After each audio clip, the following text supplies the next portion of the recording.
Ya, di sini kami ingin menanyakan beberapa pertanyaan sama Ibu mengenai transisi PAUD ke SD.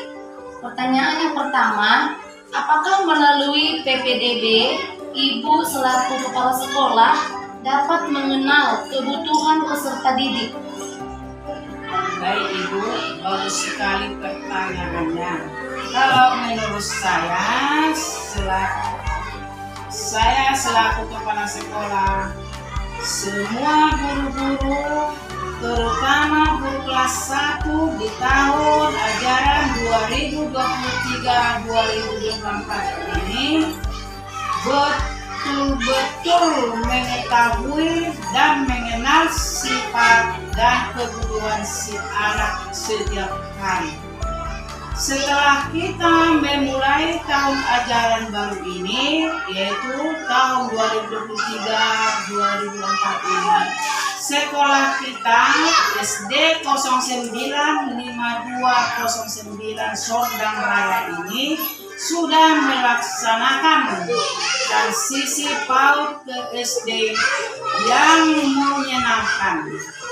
Di mana transisi PAUD ke SD yang menyenangkan bahwa peserta didik tidak boleh lagi dipaksa kalistung, yaitu membaca, menulis, berhitung.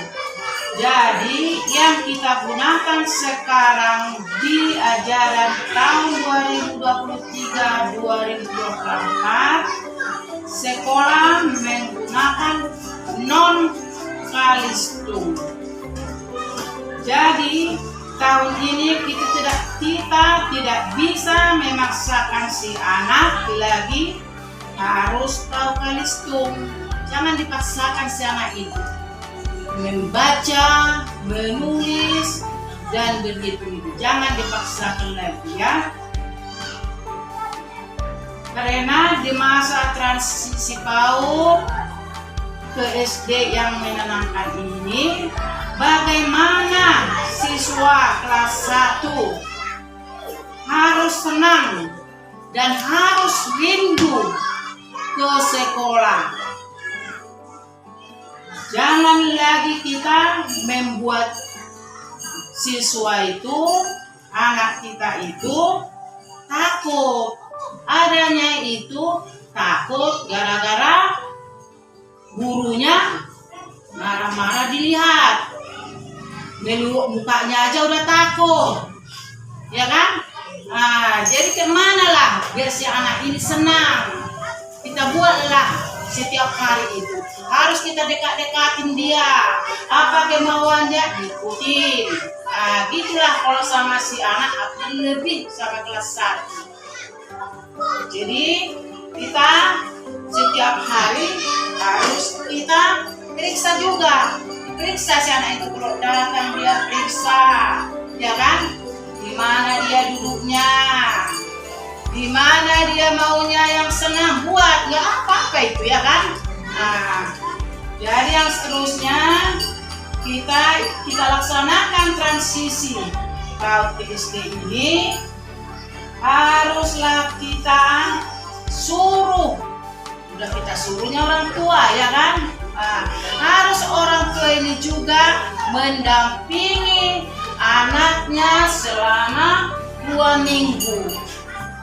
Biar ada keberanian sama si anak. Kan adanya anak-anak masih takut. Kalau ada orang tuanya, udah sama guru pun dia belum apa. Jadi orang tua itu bisa juga masih membujuk. Makanya orang tua ini harus tahu juga kemana sifat si anaknya. Nah, jadi kalau si guru jangan dipaksakan, tidak boleh itu ya. Nah, itulah kalau mengenai kebutuhan si anak. Nah, yang kedua, Ada ini pertanyaan Bu, apa dampak melakukan tes kalistung kepada anak di masa PPDB? baik Bu, saya menjawab pertanyaan Ibu.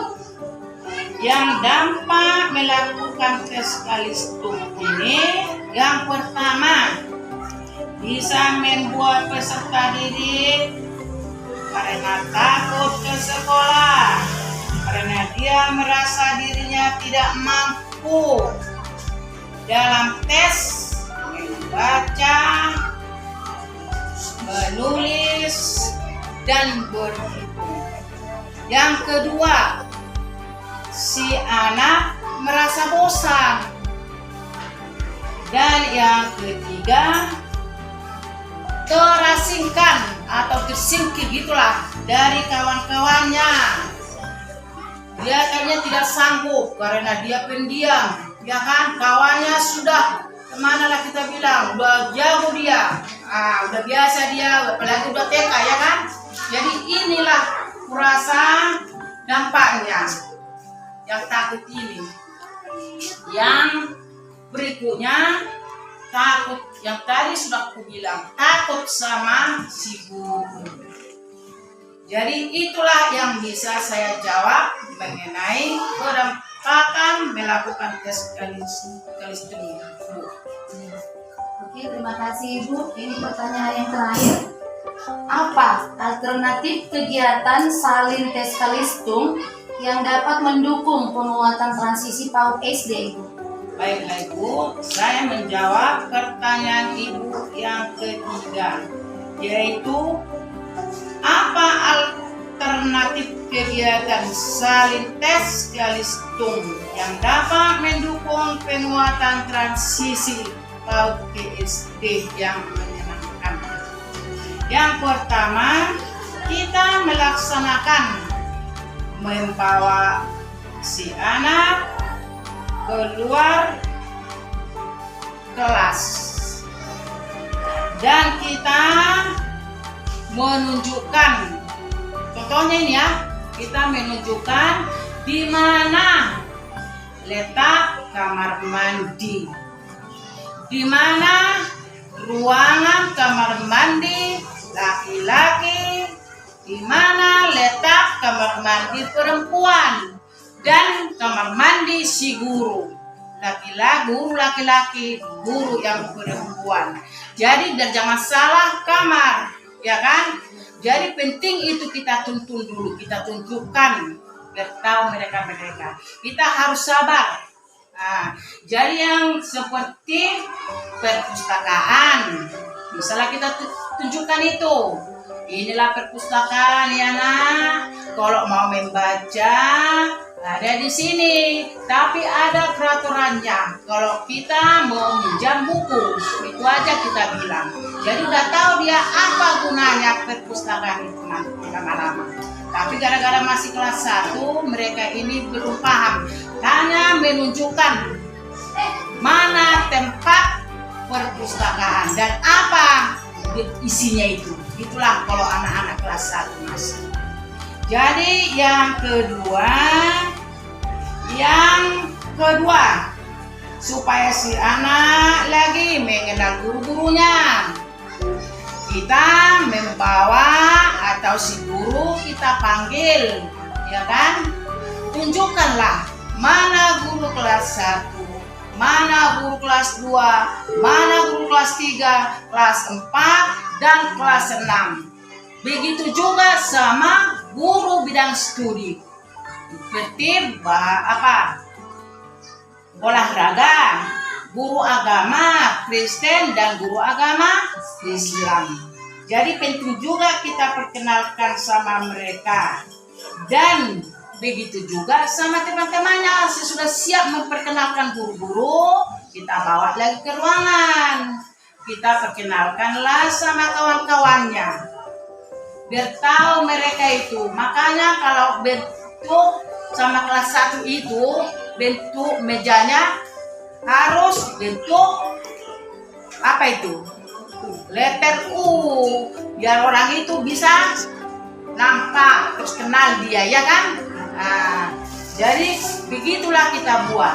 Dan tahu mereka berapa laki-laki, berapa perempuan, itulah nanti. Jadi orang itu nanti udah paham, udah ngerti lah.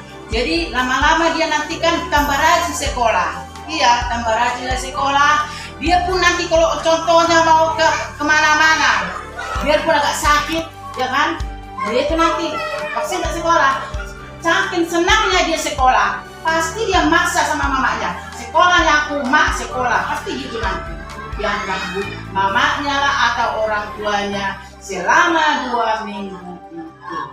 Jadi sampai disitulah dulu saya sarankan dan saya menjawab pertanyaan ibu yang ketiga itu.